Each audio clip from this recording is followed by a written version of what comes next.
Empezamos con una charla de un muy estimado amigo, presidente de la Asociación Cultural Sanmartiniana de San Juan, una persona muy entrañable para nosotros, el doctor Miguel Ángel Licciardi. Él ha estado presente desde la primera jornada sanmartiniana nuestra. Vino la primera vez con su secretario, con sus chicos, participó de toda la jornada con los chicos de los clubes escolares. O sea que siempre tuvo una actitud maravillosa en cuanto a lo que sea ayudar, acompañar a la Asociación Sanmartiniana en esa primera iniciativa de la primera jornada. El doctor Licciardi, por supuesto, es presidente de la Asociación Cultural Sanmartiniana de San Juan, como dije, un hombre muy destacado, tiene publicaciones muy interesantes, sobre todo de Cabot, que son las columnas sanmartinianas que cruzan la cordillera por allá. Es miembro de número de la Academia Nacional Sanmartiniana y este año estuvo también dictando una de las clases muy destacadas, muy especiales para todos los sanmartinianos, en una iniciativa que fue muy acertada para mí, maravillosa, del entonces presidente y último presidente del Instituto Nacional, el doctor Claudio Morales Gorleri. Bueno, Miguel Ángel integró el plantel docente de la diplomatura sanmartiniana y él puso un tema que Urbano Núñez, nuestro fundador, lo trató, tiene una publicación sobre ello, pero después no es frecuente encontrarla entre los sanmartinianos, que es la relación entre San Martín y Sarmiento. Lo que va a hacer Licciardi es retomar y ver desde dónde viene esa relación entre San Martín y Sarmiento, pero ya San Martín en el retiro, ya en Granburg. Entonces el valor que tiene esa charla de Licciardi es traernos luz sobre eso que más o menos, o en gran parte, ha quedado olvidado. Los invito entonces que escuchemos al doctor Licciardi, que realmente es una charla muy atrapante, muy maravillosa. Así es que, bueno, Maki, cuando quieras. Buenas tardes. La exposición de hoy tiene relación a la reunión de Domingo Faustino Sarmiento con el general José Francisco de San Martín en Granburg en el año 1846 y 1847. Quiero agradecer en primer término al señor presidente del Instituto Nacional Sanmartiniano, teniente coronel doctor Claudio Morales Gorleri, por esta oportunidad que me permite. Antes de entrar al año 1846, que es cuando llega Sarmiento a Granburg, es necesario corrernos en la historia para atrás y ver qué vínculo hay entre Sarmiento y San Martín allá en el año 1815 en San Juan, cuando San Martín llega a la provincia de San Juan en su condición de gobernador intendente de la provincia de Cuyo, integrada por San Juan, San Luis y Mendoza, para organizar el ejército de los Andes y especialmente la división sanjuanina, que iba a estar a cargo del comandante de armas de San Juan, el teniente coronel Juan Manuel Cabot. Allí en San Juan, San Martín se iba a reunir con Fray Justo Santa María de Oro, un fraile del convento Santo Domingo, donde él se aloja, con el doctor Francisco Narciso de la Prida, también próximo diputado al Congreso de Tucumán junto a Fray Justo, en el año siguiente, con el doctor José Ignacio La Rosa, que era el teniente gobernador que había en San Juan, y con Clemente Sarmiento, que es el padre de Domingo Faustino, a quien iba a designar como comandante, o más bien capitán de milicias en Chacabuco, y le iba a encargar que retornara a San Juan después de la batalla con los prisioneros realistas que se tomaron allí. Con esos prisioneros, San Juan iba a construir durante la gobernación de Ignacio de Rosa los canales de Pocito y de Caucete, que fueron creadas como colonias agrícolas. Hoy son dos ciudades en la provincia de San Juan. Algunos historiadores relatan que un niño de apenas 4 años, Sarmiento, concurría a una cuadra de su casa al convento Santo Domingo, donde iba a ser educado por los frailes dominicos. Y que es muy probable que cuando llegó San Martín a San Juan, este niño llegara hasta allí y viera todo este movimiento que hubo en San Juan con motivo de la llegada de San Martín. Son anécdotas.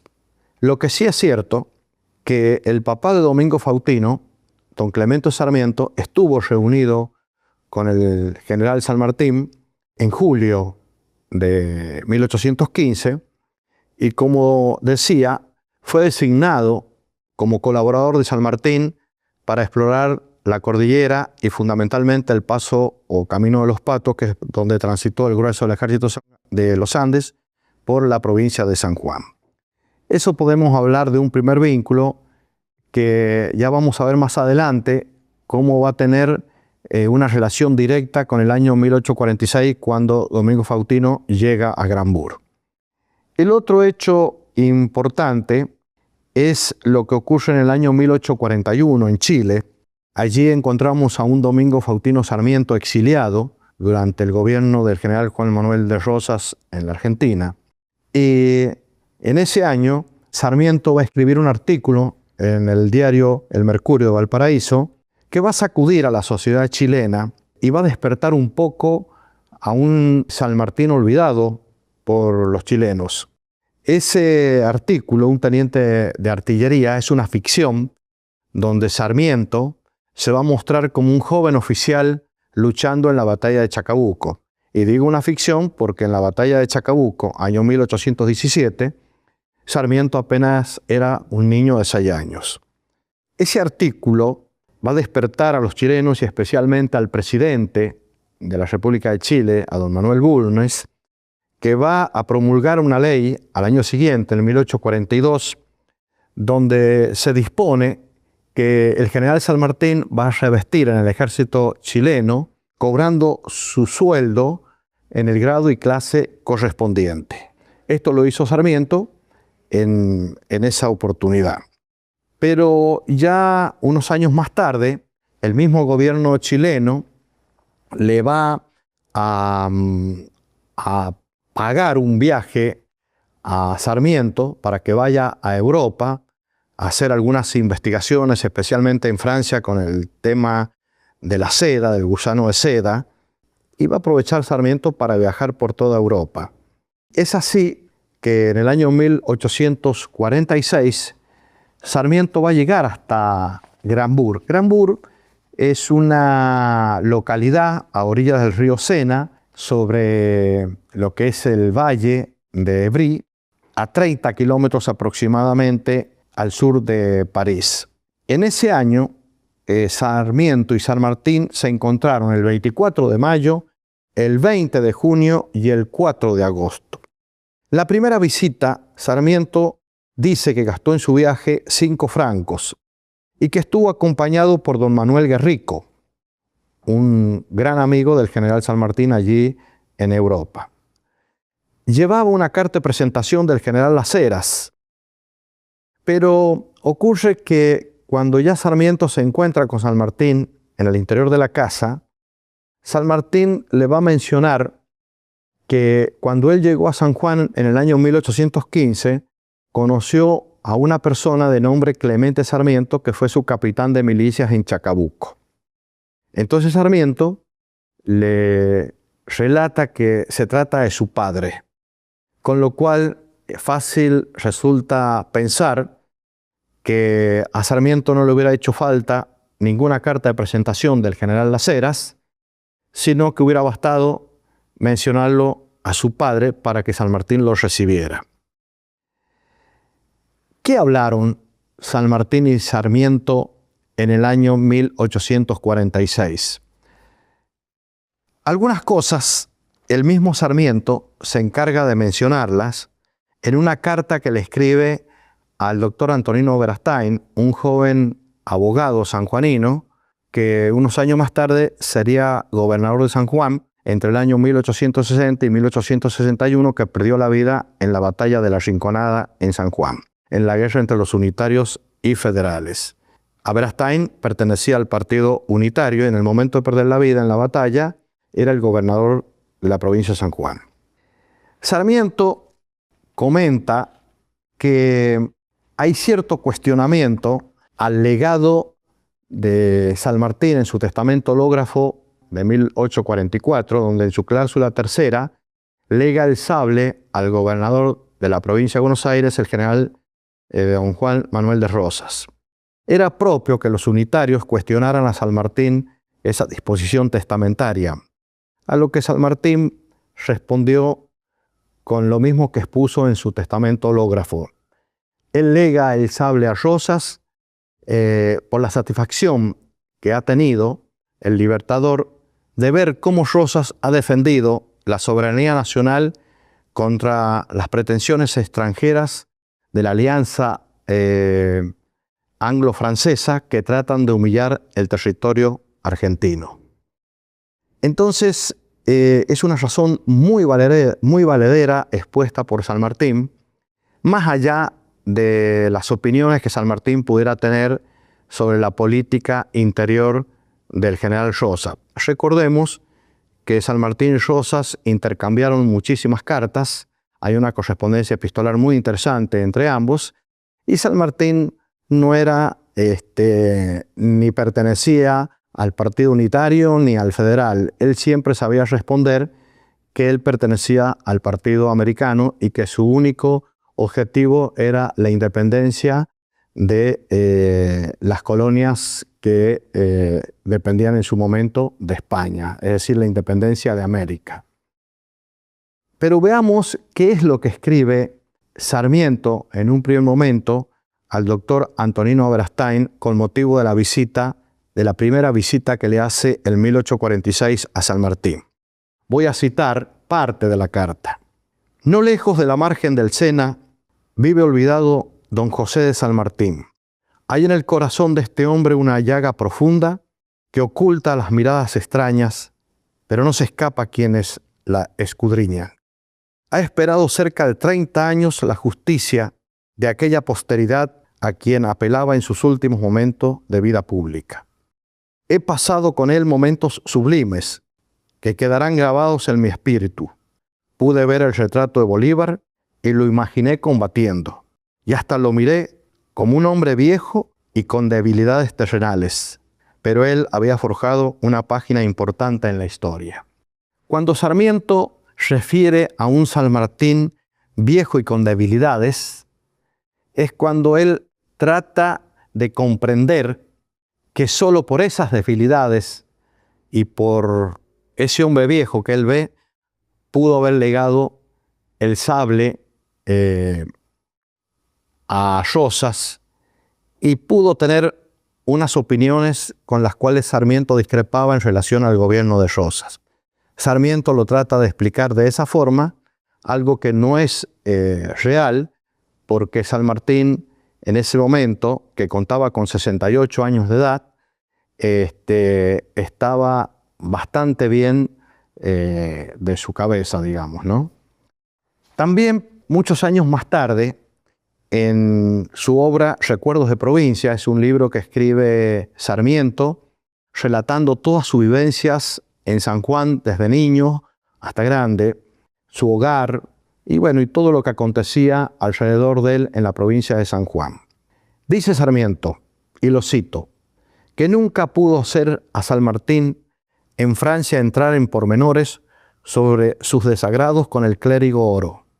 Pero ellos habían chocado y los Oros sido presos como partidarios de los Carreras o más bien como enemigos de San Martín y de Ignacio de la Rosa. Aquí nos tenemos que detener y reconocer que Sarmiento tenía razón en que San Martín y la familia Oro de San Juan, donde estaba un sacerdote, José de Oro, y Fray Justo, Santa María de Oro, aquel famoso diputado por San Juan al Congreso de Tucumán, tenían cierto encono con el doctor José Ignacio La Rosa, que era el teniente gobernador que San Martín tenía en San Juan, hombre que gobernó entre 1815 y 1820. Y no solo eran los problemas que los oros tenían con motivo de su cercanía con los hermanos Carrera, obviamente no muy amigos de San Martín y enemigos de O'Higgins, sino que los oros también tenían problemas con el propio Ignacio La Rosa con motivo de su reelección como gobernador de San Juan en el año 1818. Los oros no eran partidarios de esa reelección y se fueron generando algunos problemas de los cuales Sarmiento lo sabía muy bien y trató de sacarle a San Martín por qué se fueron sucediendo estos inconvenientes. San Martín no habló del tema, prefirió eludirlo, y eso es lo que relata en su libro Domingo Faustino Sarmiento. Pero también es importante destacar que San Martín había aprobado la designación del fraile dominico, de Fray Justo Santa María de Oro, en el año 1815, como diputado por San Juan al Congreso de Tucumán de 1816. San Martín también va a elogiar a Sarmiento, algo que también comenta su yerno Mariano Balcarce, que estuvo presente en esa ocasión, donde San Martín destaca la figura de Sarmiento como un hombre culto, inteligente, muy bien formado. Más allá de las diferencias ideológicas que pudieran llegar a tener, insisto en esto, Sarmiento pertenecía al Partido Unitario y San Martín no lo era ni del Unitario ni del Federal, y él insistía que solo pertenecía al Partido Americano y que tenía como objetivo la liberación de América del colonialismo español.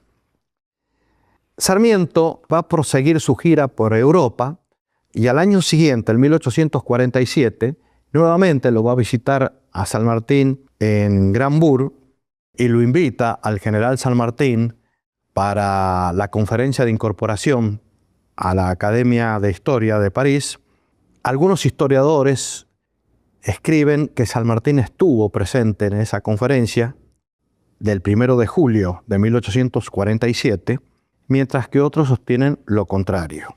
El ex vicepresidente del Instituto Nacional Sanmartiniano, a quien tuve el honor de conocer, el ingeniero Carlos Alberto Guzmán, ya fallecido, en su libro San Martín 1824-1825, sostiene que dicho encuentro, allí en la academia, no quedó documentado y que solo se conoce por la tradición oral.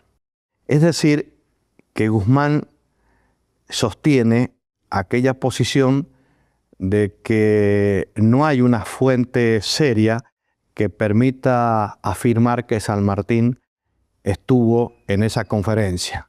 Y algo de eso también dice el yerno de San Martín, Mariano Balcarce, que da a entender de que San Martín no habría estado presente en la conferencia. Y allí Sarmiento, el 1 de julio del año 1847, va a ser incorporado al Instituto de Historia de Francia como miembro correspondiente. Y en su conferencia de incorporación va a disertar sobre San Martín y Bolívar, en particular sobre la entrevista de Guayaquil, y en su trabajo de incorporación Sarmiento incluye la famosa Carta Lafon. La Carta Lafon no es otra que la carta de San Martín a Bolívar de agosto de 1822, que San Martín le escribe a Bolívar después de haber regresado de Guayaquil. Y la voy a citar porque Sarmiento trata esta correspondencia en esa conferencia de incorporación al Instituto de Historia de París. Lima, 29 de agosto de 1822. Querido general, habiendo reasumido el mando supremo de esta república, con el fin de separar de él al débil e inepto Torre-Tagle, le escribo no solo con la franqueza de mi carácter, sino con la que exigen las grandes los grandes intereses de la América. Los resultados de nuestra entrevista no han sido los que me prometía para la pronta terminación de la guerra. Desgraciadamente, yo estoy íntimamente convencido o que no ha creído sincero mi ofrecimiento de servir bajo sus órdenes con las fuerzas de mi mando, o que mi persona le es embarazosa. No se haga usted ilusión, general. Las noticias que tiene de las fuerzas realistas son equivocadas. Ellas montan en el Alto y Bajo Perú a más de 19.000 veteranos. El ejército patriota no podrá poner en línea de batalla sino 8.500 hombres. La división de 1.400 colombianos que usted envía será necesaria para mantener la división del Callao y el orden de Lima. La prolongación de la guerra causará la ruina de sus pueblos. En fin, general, mi partido está irrevocablemente tomado. Para el 20 del mes entrante he convocado el primer Congreso del Perú y al día siguiente de su instalación me embarcaré para Chile convencido de que mi presencia es el solo obstáculo que le impide a usted venir al Perú con el ejército de su mando. Para mí hubiera sido el colmo de la felicidad terminar la guerra de la independencia bajo las órdenes de un general a quien la América debe su libertad, no dudando que después de mi salida al Perú, el gobierno que se establezca reclamará la activa cooperación de Colombia y que usted no podrá negarse a tan justa exigencia. Remitiré a usted una nota de todos los jefes cuya conducta militar y privada puede ser de utilidad. El general Arenales quedará encargado del mando de las fuerzas argentinas. Nada diré a usted sobre la reunión de Guayaquil a la República de Colombia. Permítame, general, que le diga que no era a nosotros a quienes correspondía decidir. Concluida la guerra, los gobiernos respectivos lo hubieran transado, sin los inconvenientes que en el día pueden resultar a los intereses de los nuevos estados de Sudamérica. He hablado a usted, general, con franqueza, pero los sentimientos que exprime esta carta quedarán sepultados en el más profundo silencio. Su afectidísimo servidor, José de San Martín. Esta carta fue publicada por Gabriel Lafon en su obra Viajes y naufragios alrededor del mundo, París, 1843-1844, tomo 3, páginas 1348-1441. Y fueron reproducidas también por Juan Bautista Alberdi, Domingo Faustino Sarmiento, Paz Soldán Mariano y Descalzo Bartolomé, y en los anales de la Academia del Instituto Nacional Sanmartiniano. Esta carta, denominada Lafon, que es la persona que la publica, ha sido en muchas ocasiones negada por los historiadores colombianos. Pero para tener certeza de que la misma fue totalmente real, podemos mencionar dos cartas, una dirigida al general Miller, que combatió con San Martín en el Perú, y otra al presidente del Perú, Mariscal Ramón Castilla, en septiembre de 1848.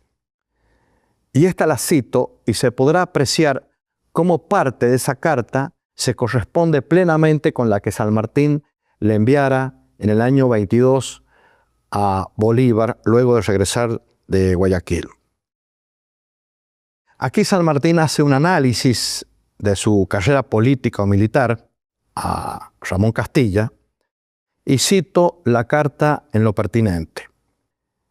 He aquí, mi querido general, un corto análisis de mi vida pública seguida en América. Yo hubiera tenido la más completa satisfacción habiéndole puesto fin con la terminación de la guerra de la independencia en el Perú.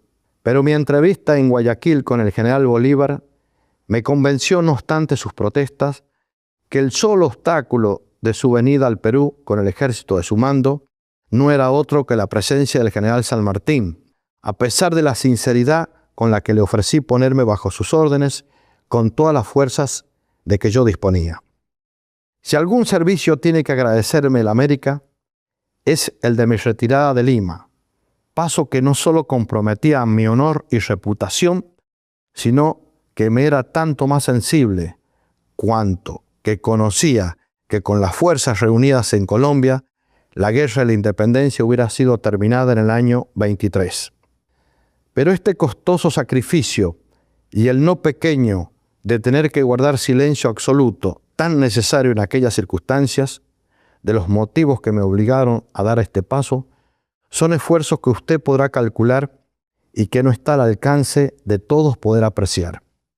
Ahora solo me resta, para terminar mi exposición, decir a usted las razones que motivaron el ostracismo voluntario de mi patria. Aquí San Martín expone la guerra sostenida que el gobierno de Buenos Aires, Martín Rodríguez y Bernardino Rivadavia, le hacían en sus papeles ministeriales, no obstante que estaba totalmente alejado de cualquier facción política y que desgraciadamente la oposición al gobierno usaba su nombre sin su aprobación ni conocimiento, con tal de organizar el Estado argentino. Toda esa situación lo lleva al general San Martín a alejarse de América con destino a Europa. En esta exposición, la relación Sarmiento y San Martín de alguna forma queda expuesta. Es un poco así la síntesis de todo lo que ocurrió allí en la conferencia. Finalmente, tengo que agregar que Sarmiento vuelve a reunirse por última vez con el libertador general San Martín en Granburg el día 18 de julio de 1847, siendo la última oportunidad en que se vieron. Y rescato al prócer sanjuanino porque fue una de las personas que puso en valor a un San Martín que en más de una ocasión estuvo olvidado en América, fundamentalmente en Chile, donde fue revivido por aquel artículo que comentábamos, el famoso teniente de artillería, carta o artículo en el diario El Mercurio de 1841. No tengo la menor duda que Sarmiento y San Martín no compartían la misma ideología política. Sarmiento era un definido unitario, junto a Alberdi y Florencio Varela, las otras dos personalidades que llegaron a Granburg, Alberdi en el año 43 y Varela en el año 44, todos ellos pertenecientes al Partido Unitario. San Martín no pertenecía a ninguno de estos dos bandos. Recordemos que en el año 1828/1829, cuando parte Europa y llega al puerto de Buenos Aires para visitar Buenos Aires después de su exilio, no desembarca porque se encuentra con el enfrentamiento entre Lavalle y Dorrego. Lavalle, del Partido Unitario, acababa de fusilar al coronel Manuel Dorrego, gobernador legítimo de la provincia de Buenos Aires. Estos dos hombres habían sido oficiales del general San Martín en el ejército de los Andes, y para San Martín fue un duro golpe que se estuvieran enfrentando hasta la muerte de uno de ellos. Y San Martín, que no desembarca, allí sube el ministro de gobierno de Lavalle, el doctor Díaz Vélez, y lo invita al general San Martín a desembarcar para que se haga cargo del gobierno de parte del general Lavalle. San Martín le escribe a Lavalle que no lo va a hacer, él no va a desembarcar, y le dice que se podría haber ahorrado una gota de sangre en beneficio de la patria. Es una crítica que le hace San Martín a Lavalle con motivo de la ejecución que él hace del coronel Dorrego. Y recordemos también que muchos años más tarde, antes de morir Lavalle, reconoció que él era muy joven cuando aconteció este hecho en el año 1828 en Navarro, provincia de Buenos Aires, y que era muy joven y que le hicieron cometer un crimen. Eso es un reconocimiento que hace Lavalle. De esta forma, yo quería poner de manifiesto ese vínculo que hubo entre el prócer sanjuanino Domingo Faustino Sarmiento y nuestro padre de la patria y libertador de América, el general José Francisco de San Martín. Siendo así, agradezco una vez más al Instituto Nacional Sanmartiniano, del que formo parte,